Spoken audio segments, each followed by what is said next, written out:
Hi everyone, I hope you have had a fabulous Christmas and a very happy new year to you all. This is my fourth Faber-Castell Design Memory Craft tutorial as part of the guest design team for the fall winter season 2015/16 as we are now in 2016, and I hope you're having a good one so far. As usual, for a full product list there will be a link below where you can click and visit the blog for a full list of all the lovely Faber-Castell products that I used to create this little album.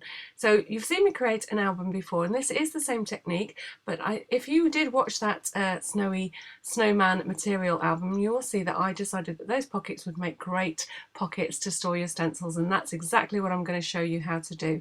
So a slightly different technique in the way that we're going to cover the album, but the basic album itself is more or less the same. So I'm going to show you a lovely technique using tissue paper and gelatos to cover your album, but the page sort of part of this is very similar to the pages in the previous tutorial that I showed you right at the beginning of my period with the Faber-Castell guest design team.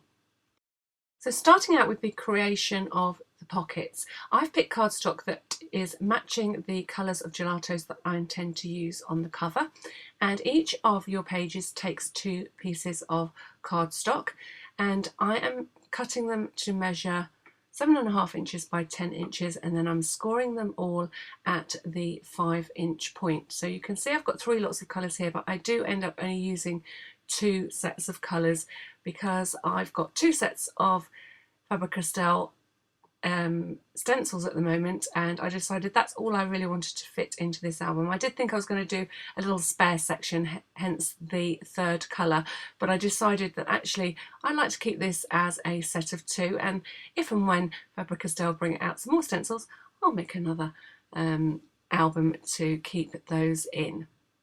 So once again, the measurements for this will all be on the blog, and I'm going to tell you the measurements as we go along. So if you need to stop the video to write things down, you can, or you can just click on the link below this video and pop over to the blog, and you'll see a ton of creativity over there by the actual design team for Faber-Castell as well as the guest team members like myself. There really is inspiration every day on how to use your lovely products, how to mix and match them to achieve great looks on all of your crafting projects. So it's going to take me a little while as I've got 5 pages in total, which gives me 10 pockets, which fits in my 10 stencils, and I'm not going to let you see me scoring all of those. I'm just going to show you how to put together a couple of pages so that you know what you're doing and can put together the required amount of pages that you want for your little stencil album.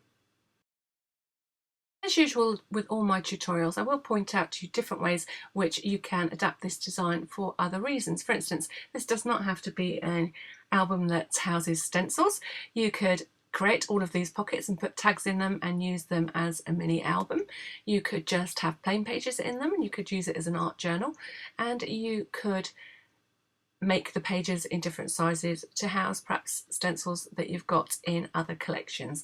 But I'm making mine tailor-made for my Faber-Castell Design Memory Craft stencils, and I've got the sets 101 and 201, and I'm going to have 1 set of purple pockets and 1 set of yellow pockets. So the purple pockets will house 1 collection and the yellow pockets will house another. So the way that these are put together, we're creating sets of pockets ready to slide in our stencils. And if you, like I said, if you saw the tutorial right at the beginning of my period of designing for the design team, the guest design team, you will see that I did notice that the album that I made could quite easily store these stencils. So I'm going to make this one purposely for mine, keep them all neat and tidy, which actually is not what my craft room is like. So looking at that again, you can see I've created a pocket and the stencils fit perfectly. If you're making these for different sizes, you want your pockets big enough so that they grasp hold of your stencils without losing them entirely, so you can't see what the designs are. So that's why I've got the little bit of stencil poking out of the top.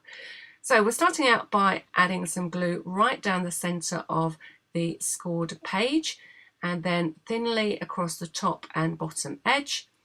Be careful not to use too much glue because you don't want it to spread into the pocket. You just want it to seal the edges of the card into that little double pocket shape. You probably would get away with not gluing that centre seam at all, because that's where it'll be folded, so your stencils are never going to fall through that point, but I just liked to make sure.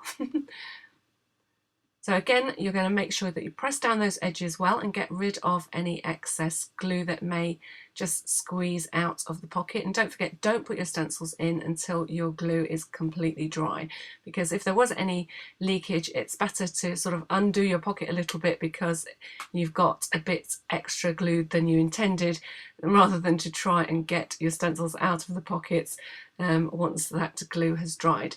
The reason that I'm using glue and not double-sided tape, as I have said before, is because there's no residue with the glue once it's dry. There's no stickiness once that glue is dry, but double-sided tape is always sticky along that edge, so if you pushed your stencil in any way into the join at the top or bottom of the page, you're likely to stick your stencil inside the pocket. So I definitely recommend glue is the best way to go.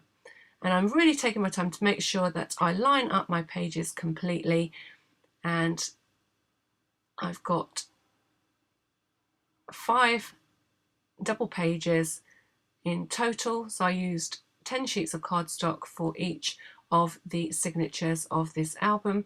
So I'm going to do exactly the same as I'm doing here in the yellow to create my second signature. So I end up with 20 pockets in total.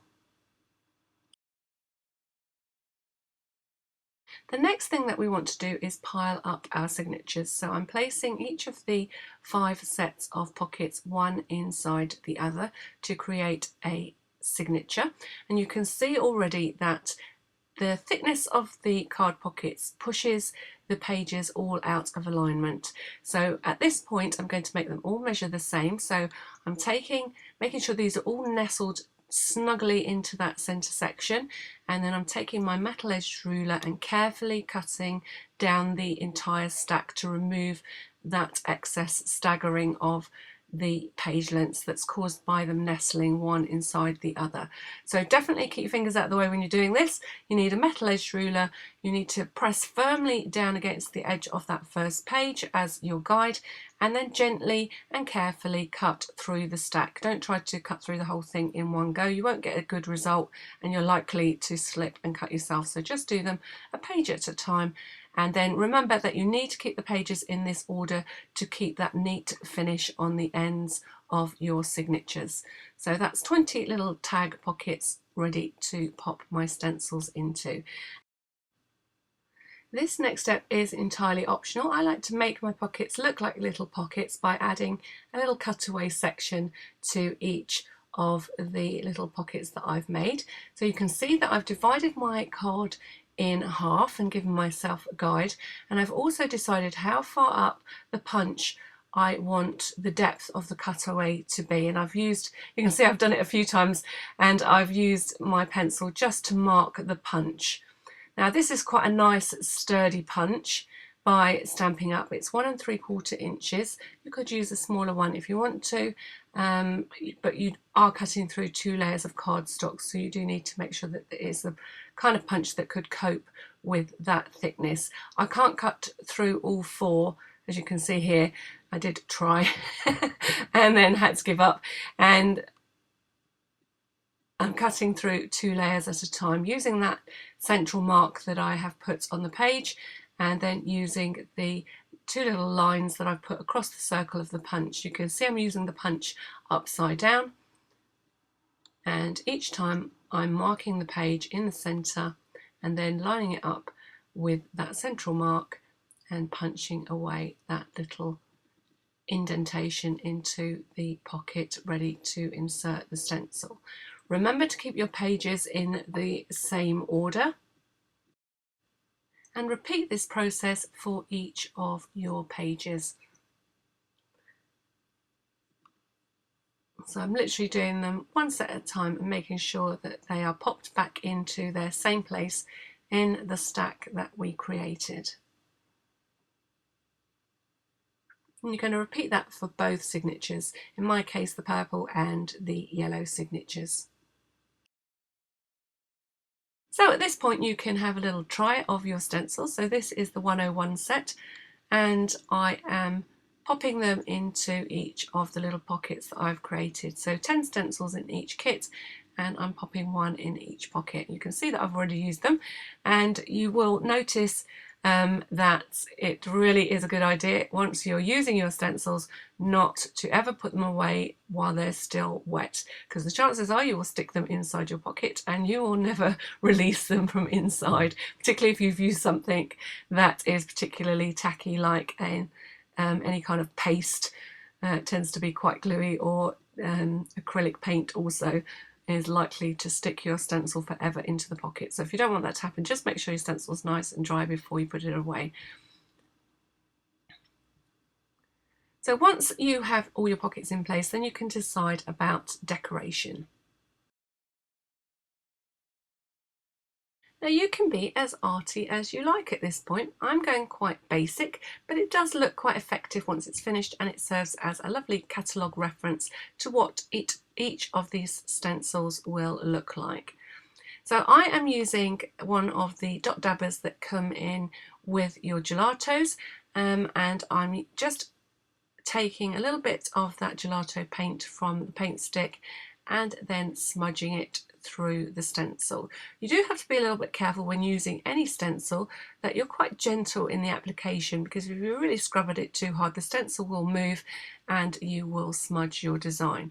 I'm quite happy with the effect that I'm getting here of different shades of the gelato paint, because at some points I'm taking a little bit more paint off than others. And as well as going right across my stencil design, I'm also just adding a little bit of colour top and bottom, and you'll see why when I come to finish off the design. So I'm using 4 colours of gelatos throughout this tutorial, and I will tell you about the colours as you see me trying a different method here of adding the gelato colour. I scribbled the colour onto the stencil and then smudged it into the design using my little dot dabber. There's like a foam tip to the end of this dabber. It's like a mini ink blending tool, but I found that it was a little bit messy because the paint is sort of scraped off by the edges of the stencil, so this was not my preferred method. So it's up to you. You have a little play and try for yourself. Any kind of foam, if you don't have a dot dabber, to smudge that gelato paint through the stencil will work. So you can see once I've tried this little technique, I go back to the other method of just taking the paint from the stick and then rubbing it through the stencil. You can see here I'm just getting rid of some of those little extra bits of paint that scraped off onto the design. So I'm doing both sides of all of the pockets, and I'm working alternately with the pink and the purple gelatos. So the colours for those two are metallic grape for the purple and watermelon for the pink. So I'll give you the full details of the sets that they come in over on the Faber-Castell blog.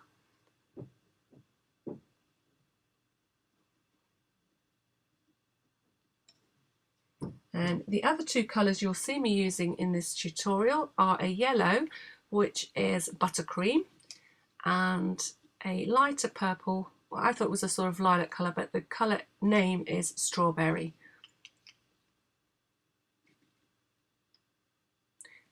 So rather than let you see me do each and every one of these pockets, you can see roughly, or you've got a pretty good idea of what I'm going to do for each of those stencils on each of those pockets.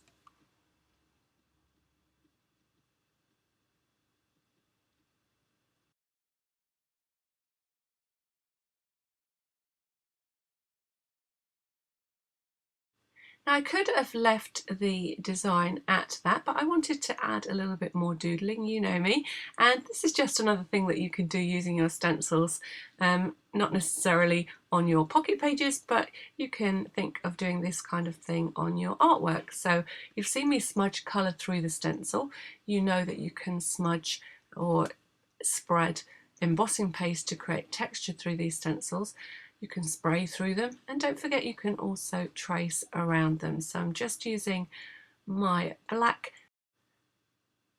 Pitt pen and tracing around each of these designs. So I'm repositioning the stencil to the same place as I added that smudged gelato colour through the stencil, and I'm emphasising the design by drawing around each of the shapes cut into each of the stencils. And you can see how nice this looks. You could take this a step further if you wanted to do, and you could Zentangle into each of those designs. I did think about it for a moment, and then I thought, oh, that would be a big job. I'll never get this video up on time.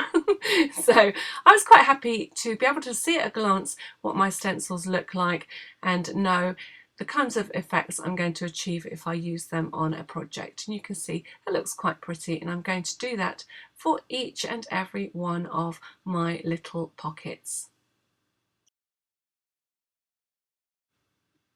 So I'm really pleased with how that has turned out.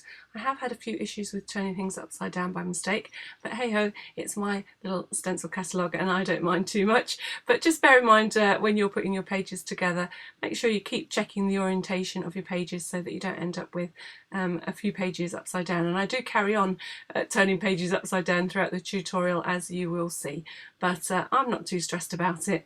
I will be the one that's using it. So if my Stencils 101 is upside down or 102 is upside down, I don't mind. So once your pockets are complete, and you can decorate them however you want, particularly if you're perhaps going to use this as an art journal, you might want to put little pieces of art in each of the pockets. The next thing you want to do is make sure that your spine is wide enough to take the width of your two signatures put together. So my spine is 1.5 inches, and I'm going to be using this sticky back canvas to put the pieces together. If you don't have sticky back canvas, you can do exactly the same thing with your scrapbooking card. You just have to be sure that as you bend your cover into shape, once you've joined it with paper strips, that the card that you've chosen is sturdy enough not to tear as you sort of open and close your album. So you will have to judge that. You may even need to use 2 layers of card in order to make your spine sturdy enough to withstand all that opening and closing. Don't forget, we're going to be, if you're using this as a stencil album, you will be going to this and opening and closing it a fair amount. So I'm using this, I think this canvas is by Ranger, and I have cut it to be, just measuring it, making sure that it's straight. It's the full 12-inch strip, and then it's the 1.5 inches plus an inch on each side, so that's 3.5 inches wide altogether.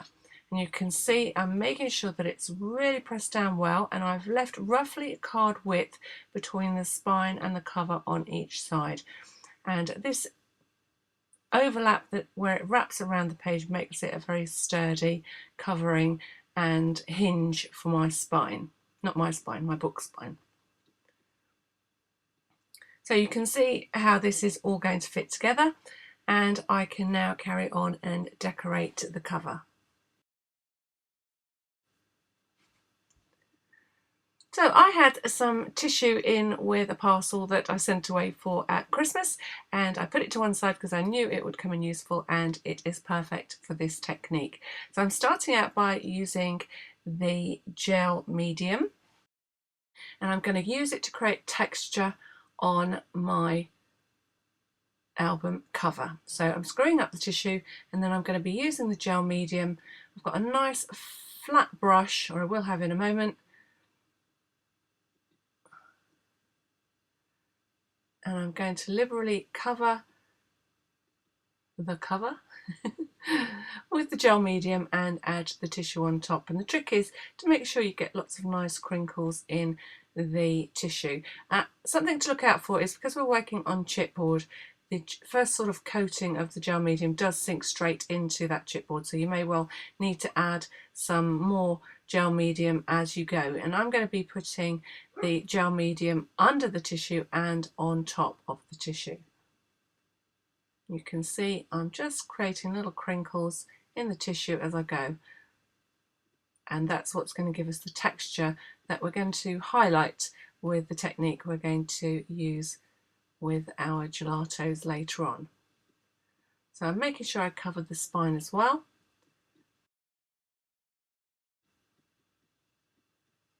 You can see this is a perfect technique if you are happy being messy. Even if you get a hole in your tissue, don't worry about it. I'm going to put on a second layer, and then I'm just wrapping this over the edges, taking off a little bit of the excess at the corner so I don't get too much bulk in the corner. There's a little square that you can tear away, and then I'm making sure that the whole thing is covered with tissue, and you can see that texture starting to appear in the wrinkles of the tissue. Now I'm not over wetting this, but I am making sure that I've got a good coat of the gel medium to make sure that it's nice and stuck down against that chipboard.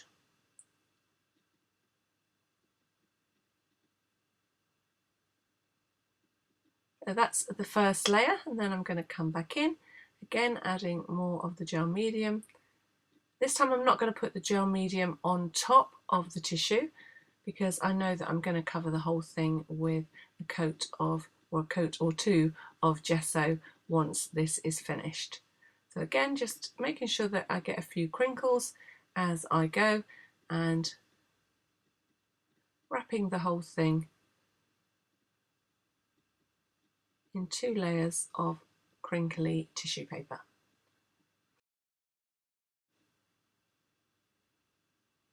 And for the inside of the album, I'm just going to cover up this piece of chipboard with 1 single layer of the tissue, making sure that I rip the edges rather than cut the edges, because those torn edges blend in better and become part of the texture. And if you had straight edges of tissue at this point, you might pick them up once you add the gelatos and start to highlight that texture. And it just looks a little bit more random if you tear the tissue into shape.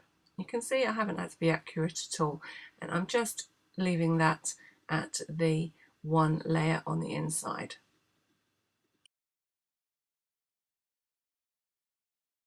So just ignore the little closure that you can see on the screen. I don't actually end up using that piece to close the mini album, so I'll talk to you about that when I get to that point later on in the video. But the other thing that I'm doing is cutting 2 little panels out of some grunge paper. I used my stencil from the 201 set just to give me that little banner or flag shape at the end of the strip, and I'm going to be using those to put the title on this album once it's finished. You could use chipboard if you wanted to, but because I had the grunge board out to create the strap for the album, I used that to create those little flags or banners. The next thing that you're going to do is get out your gesso, and you're going to liberally coat the entire piece back and front, and I kept going until I had the depth of white that I wanted, or the brightness of white. I wanted to make sure that all that grey of the chipboard was completely obliterated. Make sure that you dry in between your coats of gesso, because otherwise you might find that the tissue and the chipboard soak up too much moisture and your project becomes soggy. You don't want your covers to start warping before you actually get them wrapped around your stencil signatures. And I'm coating inside and outside, so I'm going to keep going with the layers of gesso, and it's better to do thin layers, let them dry, and or dry them with your heat gun and then add more layers of gesso. And really pay attention to making sure that you get into all the nooks and crannies that you've created with the texture of your tissue. because this is going to be the surface that we're going to use to blend our gelatos when we get to the next part of the technique. So I've already told you that I'm using 4 colours in the gelatos to get the colour and effect that I want on this piece. So you can mix and match colours that you like in order to create this piece. Don't forget, this technique that I'm going to show you now can also be done on canvas, on your art journal pages. You could add the tissue to those projects, even on a scrapbooking page or a card, and use it to create fabulous backgrounds for your artwork. So I'm using 4 colours, as I said. I'm using buttercream, strawberry. What colour is this one? Buttercream, strawberry, that's the 2 lightest colours. Watermelon, which is the bright pink, and metallic grape, which is the darker purple. Now the lighter colours you can be a little bit more heavy-handed with, but just be a bit gentle with the brighter colours, otherwise you will overpower your scheme with any of the darker colours that you might be using in the ones that you're mixing and matching. And you can see here I'm just creating random puddles of the 4 colours that I'm using right across the front, or you could be working on the inside of your album. You're going to be covering both sides, but at the moment I'm working on the front, and I'm using my finger to blend in the paint right into as many of those nooks and crannies as possible. And you can see I've got a baby wipe, which every now and again you will see me wiping my finger. So I didn't want all the purple or the darker colours that I went on to use to contaminate the lighter colours that I'm using on this project. So when I switch colours, I tend to just give my finger a little wipe with a baby wipe and then carry on smudging. And this really is a great technique. You don't have to be a painter in order to be able to achieve some nice looks with gelatos. That's something that I really like about them.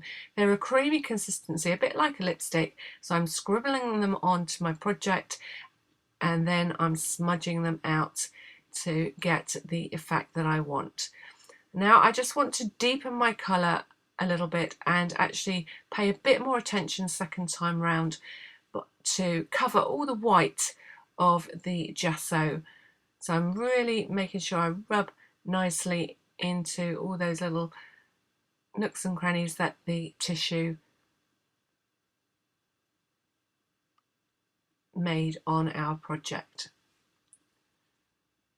Now you can see there where I forgot to wipe my finger and I smudged the yellow a little bit out with the purple. It doesn't matter, but that's what you are trying to avoid when you wipe your finger, moving from dark colours in particular to blending light colours. And take a little bit of time just to gently blend the colours at their boundaries so they just look a little bit cloudy, a little bit smudgy, and obviously being careful where you're smudging the boundaries against your lighter colours.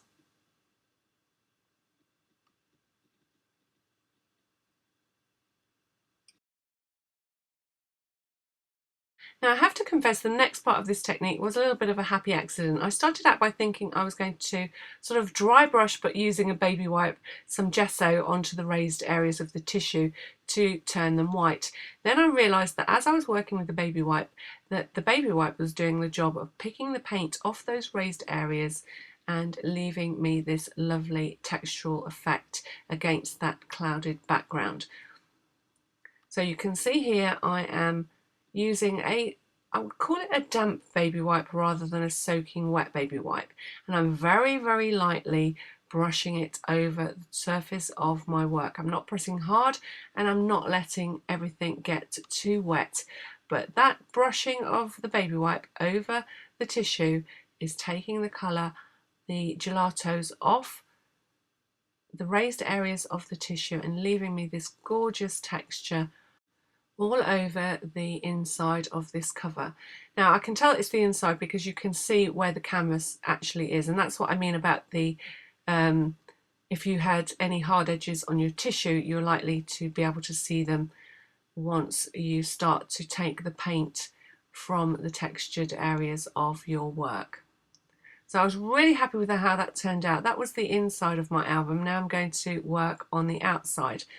Now I kept going with this thinking that the tissue was doing its job. It didn't seem to be muddying the colours, but I would just, particularly if you're using really light and really dark colours, you may want to switch your baby wipe out once in a while.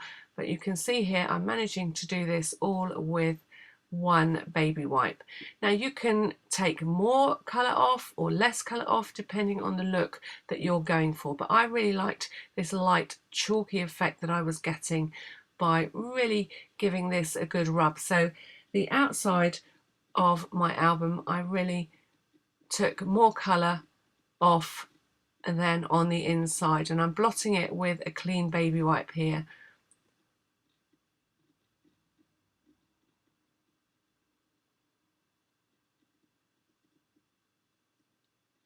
And you can see I've switched now to a clean baby wipe.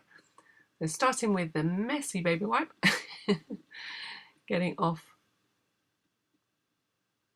and then coming back in and finishing off, just cleaning things up with the new baby wipe.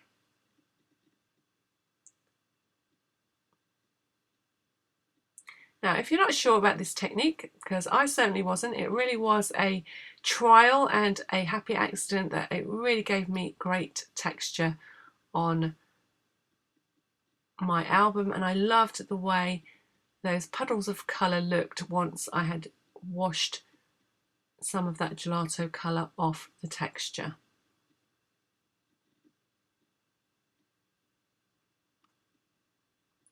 The reason that I'm having it nice and pale is because I intend to add some more details on to this background effect. So you can go as light or as dark as you want to if you're following this technique on another project, or if you just prefer the look to be a little bit darker, then just remove less colour. And again, once you're happy with the effect, I pulled off a little bit of tissue there, just hiding it with my fingers. I'll fix that later on. Remember what I said about being gentle. If you've got a little bit of tissue that hasn't been stuck down properly, you may lift a little bit away, but don't worry about it too much. It will hardly show once you've finished this technique. And then I'm just making sure everything's dry before I move on to the next part of this tutorial. You can see here I'm using a sanding sponge and very, very lightly rubbing over again, just to bring out a little bit more of the more raised areas of the tissue. You can see they go slightly whiter as I pass the sanding. It's a sponge, not a block. It looks square, but it's actually quite soft. It's quite a fine grade of sandpaper, and I'm just gently brushing that over the whole piece because I want to really bring out that texture that I've made with the tissue. And I'm going to do exactly the same on the inside.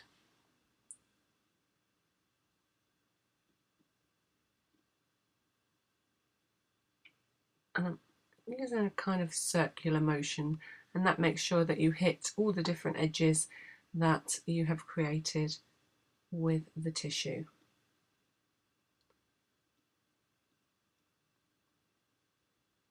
And this really is gentle. I can't emphasize that enough. I'm not pressing really hard, just very, very gently, and then rubbing off any dust before I move on to the next part of the tutorial. Now I've cut two little banners, which you saw me do before, using one of the stencils from the 201 stencil collection, and I'm just giving them a couple of coats of gesso while I'm working on different things and letting them dry so that I'm ready to add colour once I decide what colour I'm going to use. I end up using the buttercream and using these two little banners as an area to label my album and say exactly what's on the inside. I'm going to be using ribbon to tie the signatures into my mini album, and I'm going to be doubling them up. So I'm cutting 4 lengths of ribbon. Again, I will give you a rough idea of how much you need.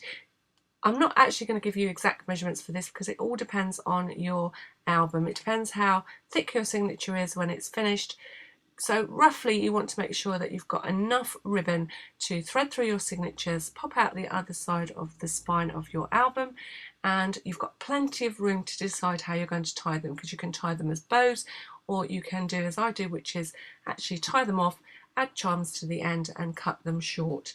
So it really is up to you. So make sure you've got plenty in that length of ribbon to be able to make up your mind once you have threaded those signatures on.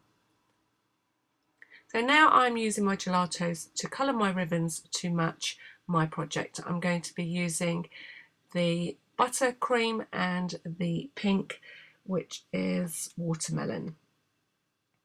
So the bright pink and the delicate yellow. And you can see I'm just like crayoning along my ribbon, and because it looks a little waxy once you've gone along the texture of the ribbon, hanging them on my tripod to dry. Here we go from the beginning. I'm literally scribbling the colour along the length of ribbon. Work on a messy mat because it is a little bit messy. I'm keeping my pressure quite light because I know I can add more colour if I want to. Then I'm activating the paint by wetting it with a water spray, and the water spray comes in the toolkit that you can buy from Faber-Castell. And then I'm adding just a little bit more of the gelato, and I'm making sure that really blends into my ribbon by kind of squishing it, mushing it, and then flattening it out. But you can leave it crinkly and let it dry crinkly if you want to. Obviously with the darker colours, you really just be a little bit more gentle with your application, or your first application of colour. A lot of that texture you can see there is from the elements that might be on my messy mat or underneath on my craft mat. I'm not exactly the best at keeping these things clean, so I do end up with lumps of glue and things, and that gives me the texture on the ribbon. But I'm blending that out by adding the water and just manipulating the ribbon with my fingers and making sure that that colour really does go through the fabric of the ribbon. This is American seam binding that I'm using. You can see it's colouring my fingers nicely, and I've got gorgeous colour on those ribbons.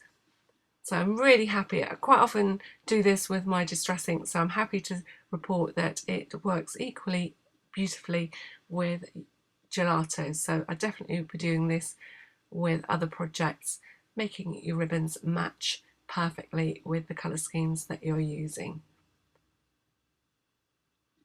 Also means you only need to buy one colour of ribbon and you can make it any colour that you like. So I'm actually flattening mine out, but you could leave it crinkly if you wanted to. So a little bit of clean up with a baby wipe and some tissue. You can see I'm really making a nice mess on my craft mat. So I did colour this piece of grunge board, but I didn't like it with all that texture, so I end up using just plain grunge board or grunge paper without the tissue wrapped around it. So you can see that I do change my mind on this, but you can roughly see what I'm going for. I'm making a band to wrap around and close the book, and I've got my 2 little pennants ready to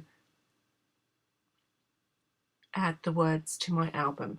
So this is a 2-step process to add a design onto your page. So on the inside I'm going to go with 2 steps, and on the outside I'm going to be a little bit more subtle and go with 1 step.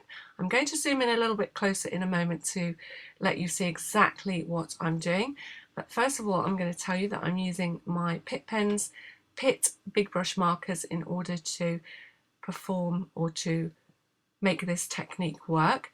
Now the Indian ink that are in the Pitt pens has a little bit of drying time that gives you the opportunity to smudge the ink out. This is great for creating shadows and great for this technique. So I'm using the stencil, drawing around the stencil with my big brush pen in little sections to make sure that it doesn't over dry, and then smudging it out into the centre to create my butterfly, like a shadow really. It does look like a shadow.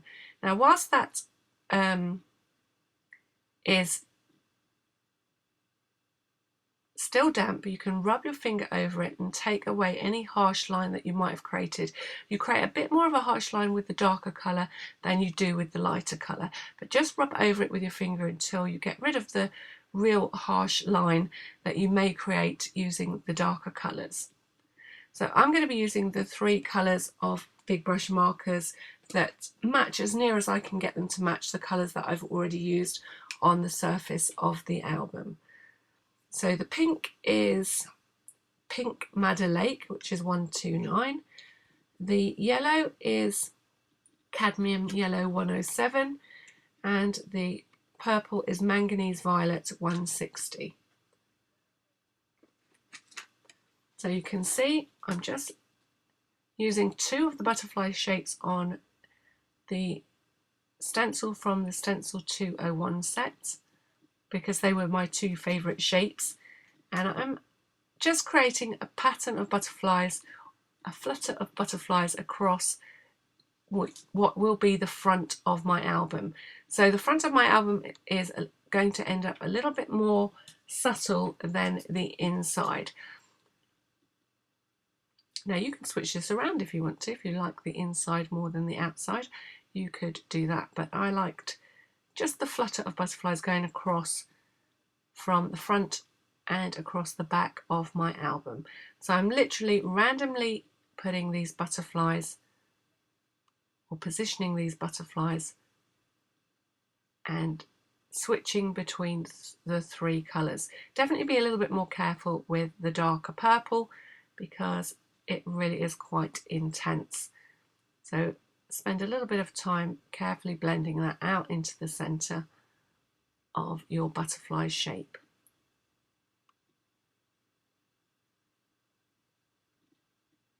It's almost like a reverse silhouette effect,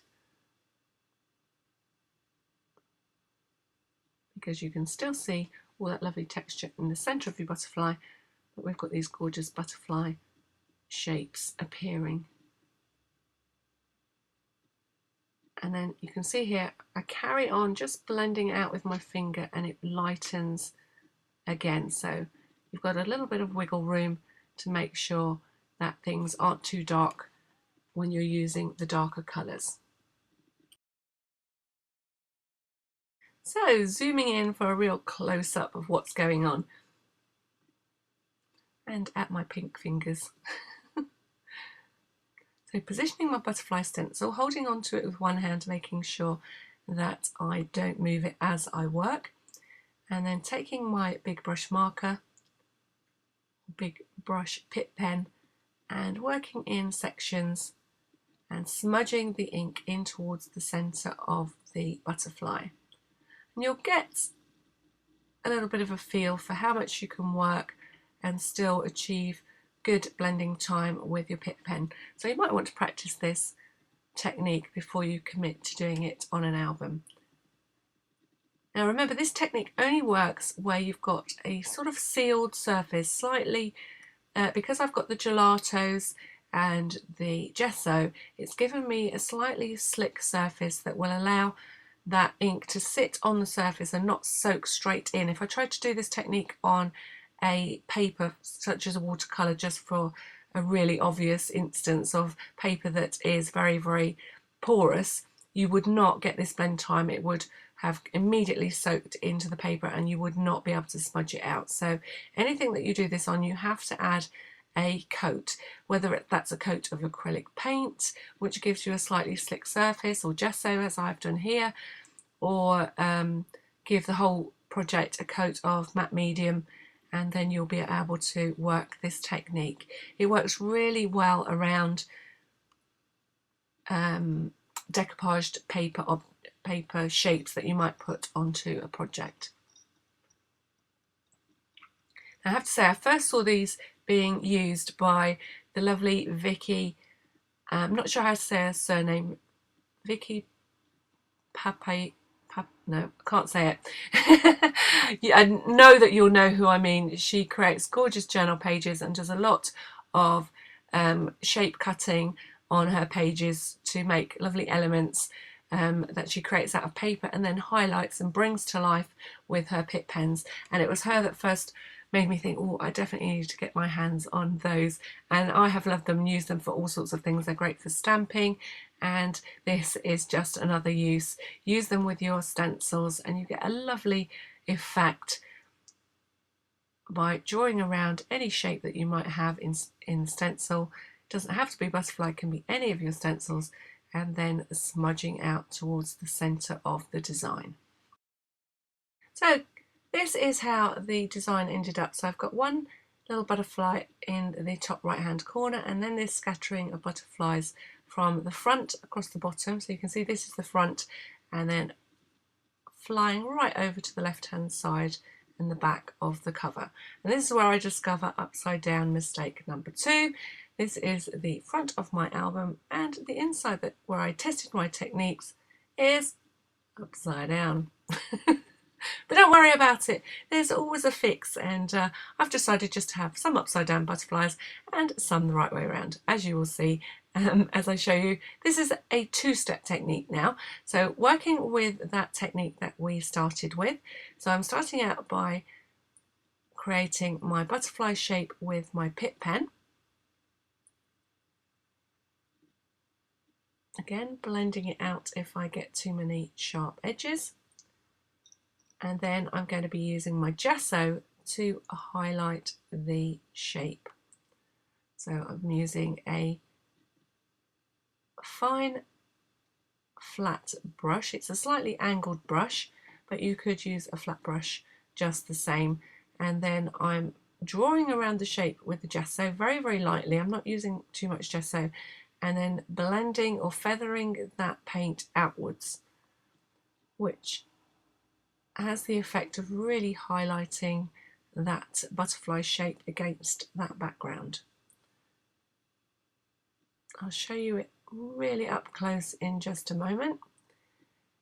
And I will be working on some butterflies that are the right way around and some butterflies upside down, and that way I'll end up with a cohesive design on the inside of my album and it'll look like I never made a mistake at all.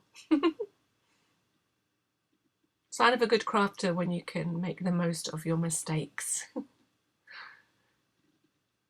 We all make them, and there's no point in getting stressed, because if it's a really, really big mistake, it's just paper and we can start again. So zooming in for a close-up. This time I'm going to be working on a purple butterfly and blending out the colour.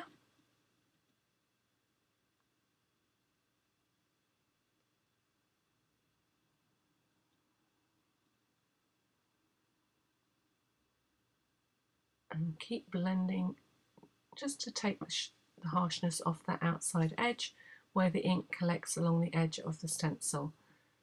And then outlining this shape, and while the paint or the gesso is still dry, you could do this with paint if you wanted to, while the gesso is still dry, I'm just feathering it out to create that lovely delicate edge on the outside of, I'll call it a white highlight around my stenciled shape. If you get too much paint on, just blot it with a piece of tissue or your finger and then start again. I'm going to be working this technique in both directions, so some of my butterflies are going to be facing upwards and some of them facing down.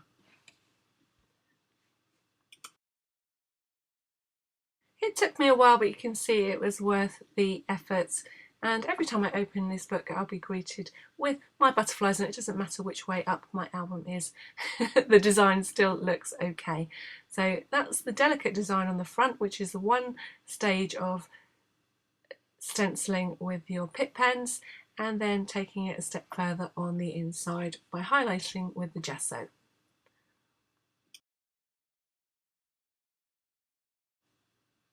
before I put the album together, I just went back and coloured my elements, which are the band that I'm going to use, or the two bands that I'm going to use to make a closure for the album, and the little banners where I'm going to stamp the titles.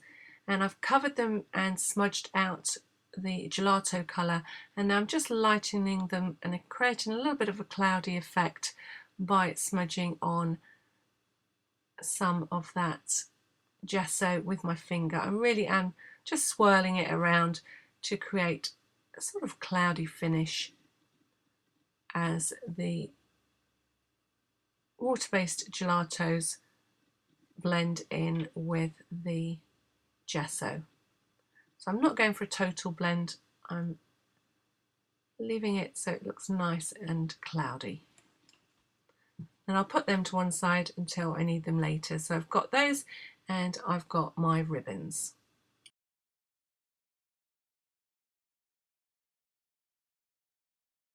So there are lots of options for closing your album. One, you don't need a closure at all. You can see it sitting nicely closed. Even with the stencils in, it will sit closed.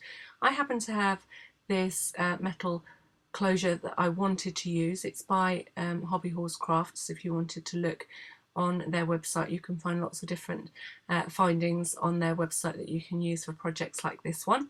So I've had to cut my piece of grunge board, or actually it's grunge paper, to the width that suits this fastening. So it's just about 1.25 inches. So I'm not going to give you any real measurements. I'm just going to be showing you how it's done, because the chances are you won't have the same findings as me, but you'll see how I'm putting it together and you'll be able to fashion something similar for yourself.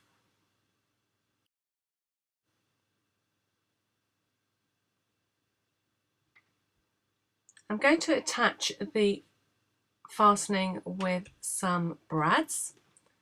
You can see I'm concentrating once more. Always bring my fringe into shot when I'm concentrating.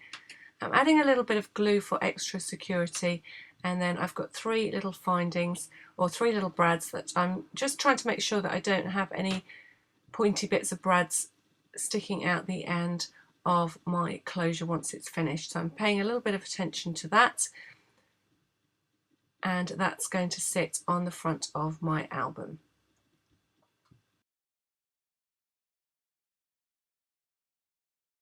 The next thing to do is to position the second part of the clasp where you want it on the front of your cover.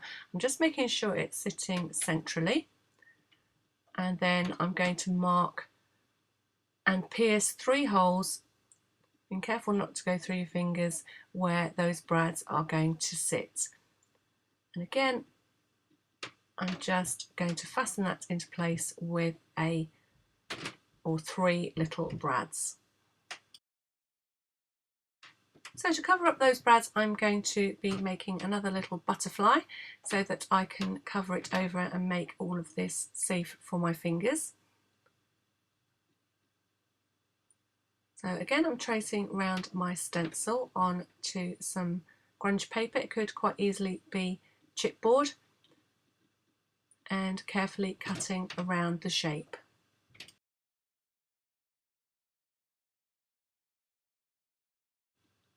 And then I'm going to paint him up to match the colour scheme, and you can see that he'll cover up those brads quite nicely and still look decorative.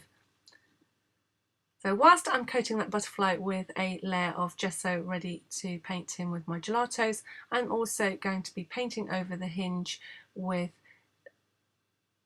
the gesso. I'm going to let that dry and then just rub the whole thing over with a little bit of sandpaper, and you can see it just brings it a little bit more into the colour scheme that I've used, a little bit more shabby chic rather than the antique metal finish that it had originally.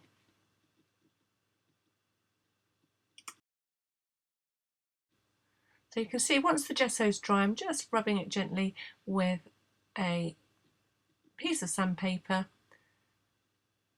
being careful not to remove completely the gesso that I've just put on there, and it matches much nicer in with the colour scheme. I've attached the 2 little banners, which I'm just adding, again, just lightening them slightly with the gesso, ready to take the stamping. they were a little bit flat, so again I'm just making them a little bit more textured by adding some gesso and blending it with some of the gelato colour. I did much the same for the butterfly. I blended out the gelato with the gesso and tried to create a sort of fan effect by gently blending together the white gesso and the purple gelato.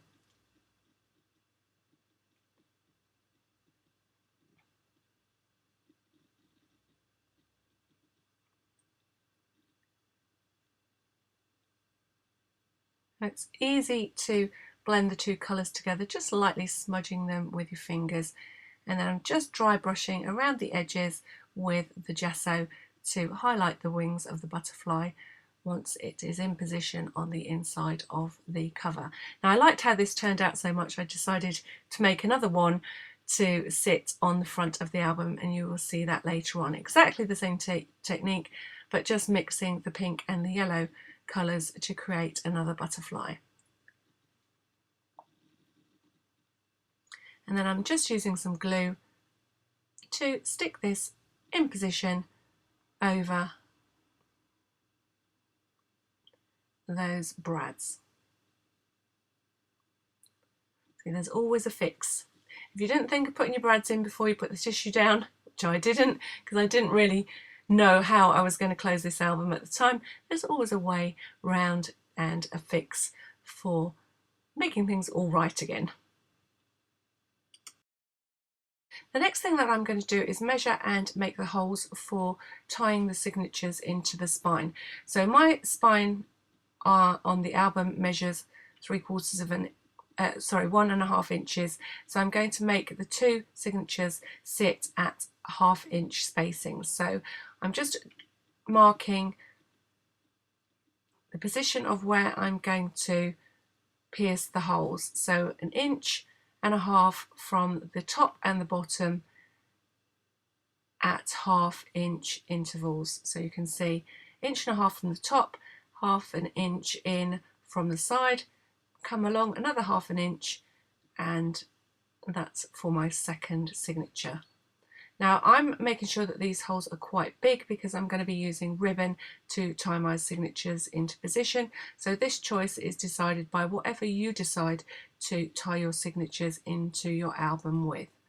So for instance, if you were using a string, you could get away with having a smaller pierced hole in the spine of your album. So be very, very careful not to pierce your fingers while you're piercing the spine of your album.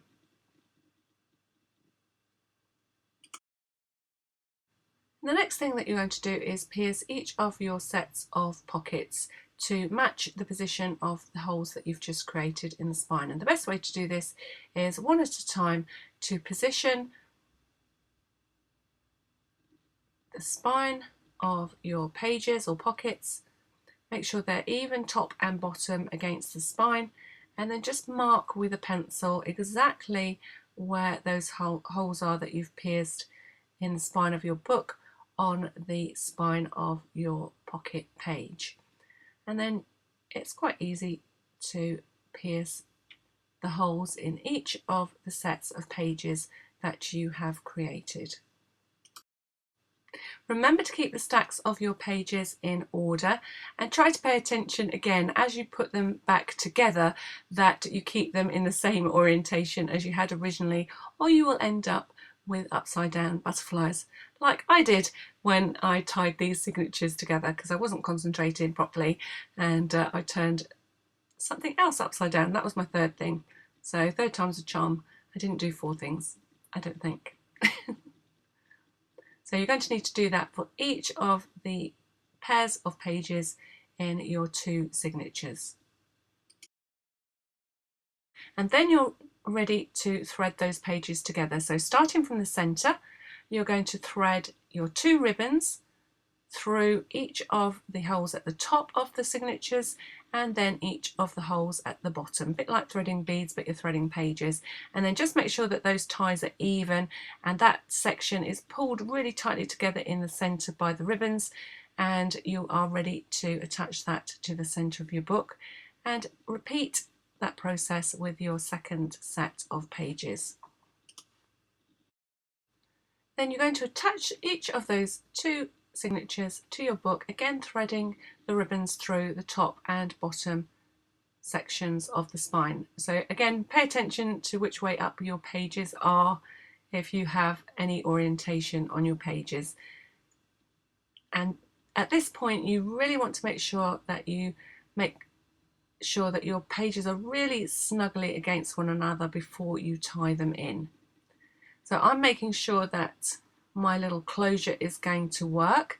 So at this point, with my signatures in position, I'm trimming up the strap of the closure and adding another couple of brads at the back of the book to hold the strap in place.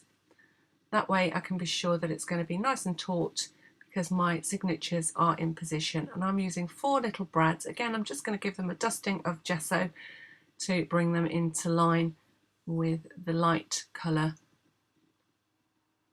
and finishing off with a slightly smaller strap on the inside to cover up all of those brads.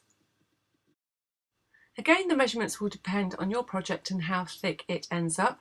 So all I will say is this second section that's going to hide all the brads is roughly 1/8 of an inch smaller than the original strap that I cut. So it covers all of the brads, but it doesn't stick out past the edge of the original strap. So make sure you spend plenty of time pushing that strap together. Make sure it's really well stuck together, and you can see I'm just adding a little bit of gesso there to those extra brads.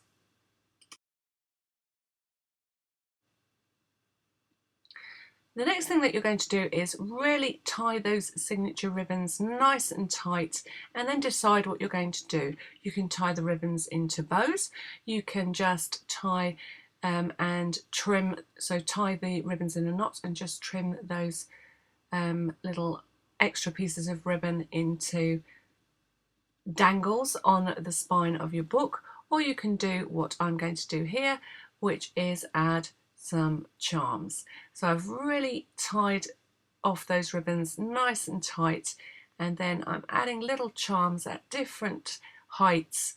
So some of them are short and some of them are a bit longer, just making sure none of them dangle past the end or the edge of the book once the book's in the upright position. So I'm tying them in a little knot, and to avoid bulk I'm just adding a little bit of glue to that single knot so that it doesn't come undone and I don't have to have a double knot, which causes a lot of bulk in the ribbon.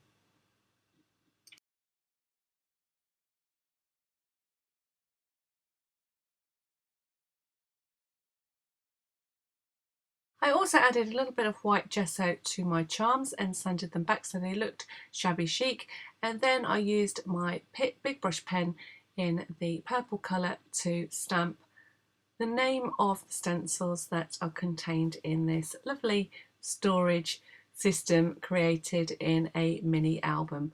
But remember, when you're using your stencils from this point onwards, make sure they're dry before you put them away.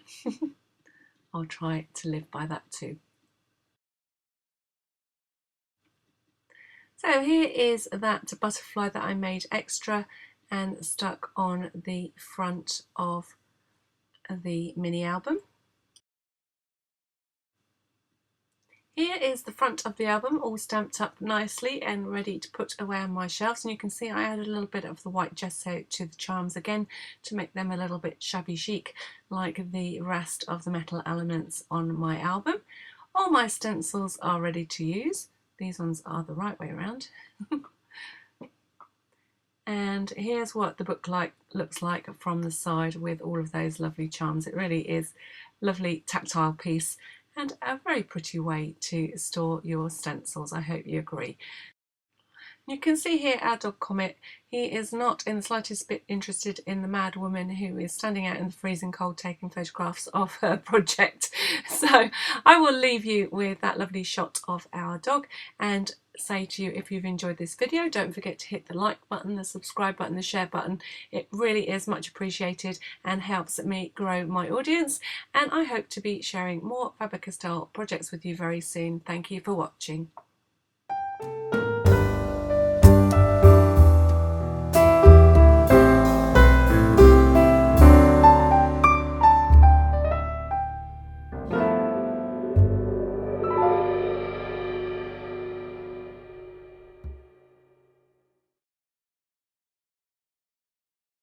Hi, me again, just to say that if you're watching this on your computer, you'll be able to click on the links that will take you to the other 3 projects that I have made so far, all using gorgeous Faber-Castell products. This one uses the chalkboard paint and the gesso to create a gorgeous chalkboard effect, and this uses all sorts, including those lovely gelatos, to make a Christmas canvas that you can use year after year.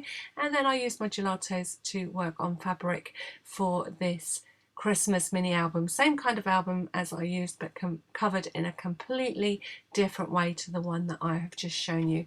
So follow the links on the cards if you want to look at any of those projects. See you soon.